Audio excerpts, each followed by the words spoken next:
Understanding the worst case scenario and being okay with it might be the best way for you to get out of a tough situation.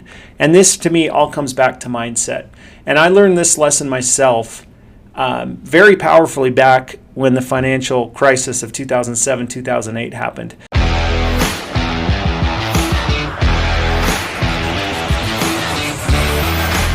Back then, if I look back at what I was doing, we were doing a lot of flips, but we had also started to get into some land development that we weren't quite ready to probably do, and we were doing spec homes, which we probably should not have been doing.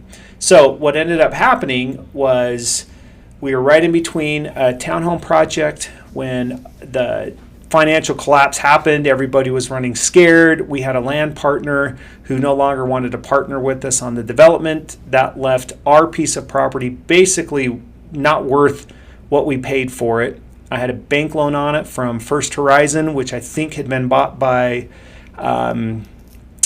another bank. I'm forgetting the name of the bank. But anyway, by another bank. So it was a bank, not a private lender. And then at the same time, we had a credit union that was helping us fund 3 different construction loans, all on the same street in Sandy. So what ended up happening was it wasn't fun. We were losing money. We were not going to be able to pay off what we owed on the loans. And so what ended up happening is I let one of the land deals go to foreclosure. So this is my posting in 2009 of my property with my name on it going down to the courthouse being foreclosed on. We had these 3 spec homes that we ended up having to short sale. And I felt like, a giant failure. And it was doom and gloom all around. I remember sleepless nights. I remember thinking, man, if this keeps going on, I'm going to lose everything that, we had built up over the last 4 or 5 years to, earn. At that point, I just bought a brand new house. We had 3 kids. I think we had 2 new cars. It was just like, oh, what is happening? And I've told this story before in some of my other presentations, but I remember one night having a conversation with my wife. And at that point, I'd kept her up to date on like the day-to-day financials, but not really to the detail of what I was feeling. And I was talking to her saying, man, we might lose everything. I don't know, and she said, or the conversation came up about like, what is the worst case scenario that could happen? And I said, well, I don't know. How would you like to live in the Tahoe, the 5 of us? And what if we lost the house? What if all we ended up was with the Tahoe? And she's like, well, that would be okay. And so the light kind of clicked on for me. I'm like, oh, wait, if the worst case scenario is living in the Tahoe and that would still be okay, then I got nothing to lose, because the reality is we were still pretty far away from that becoming a reality. And so what that ended up happening was the switch went off in my brain anyway to say, well, if that's the worst case scenario, then we're still in a really, really good spot, because we still have a house. We still had a little bit of savings.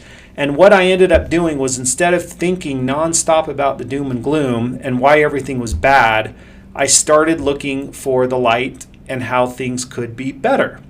And it also coincided with the time when there was a bunch of foreclosures and bank-owned properties on the market. And so what me and my partner at the time decided to do was to just go back to doing what we started out being successful at. Was while everyone still was running from real estate, we started buying, and flipping properties again. And what we found was that people that were looking for their first time home, there's always good and bad on the other side of each situation. It was really bad for people that were losing homes, but it was really good for people that needed a home that hadn't let their credit get touched because they hadn't had time in the market, right? They were just graduating from college, high school, whatever, getting that first-time job, and prices came down enough where they could actually now afford homes. So it was a perfect time to go back to buying homes, but I would not have realized that. I would have been in doom and gloom. I would have probably gone out and kept looking for a W-2 job. I would have been pouting and not sleeping at night, but instead it was like, lick your wounds, realize that you lost some money.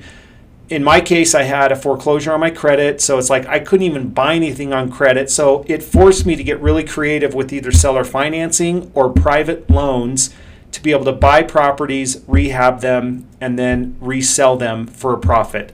So ironically enough, maybe a year or two after the doom and gloom that I was feeling, I was having some of my best years ever in real estate, because we were kind of going against the grain there for a little bit. Now, then more and more people caught on that things were safe again to be flipping, but we had some really good years there that were piggybacked immediately off of some really, really terrible years and the financial collapse. So when the sun sets, it'll always rise again. The sun will always come up tomorrow. And the sooner you can realize that, the better off you're going to be, because instead of looking for negative and the impossible, you're going to be looking for what could be possible and good opportunities. So the lesson learned for me was understand what that worst case scenario could be okay with it, and then everything else looks really good when you think of it like that.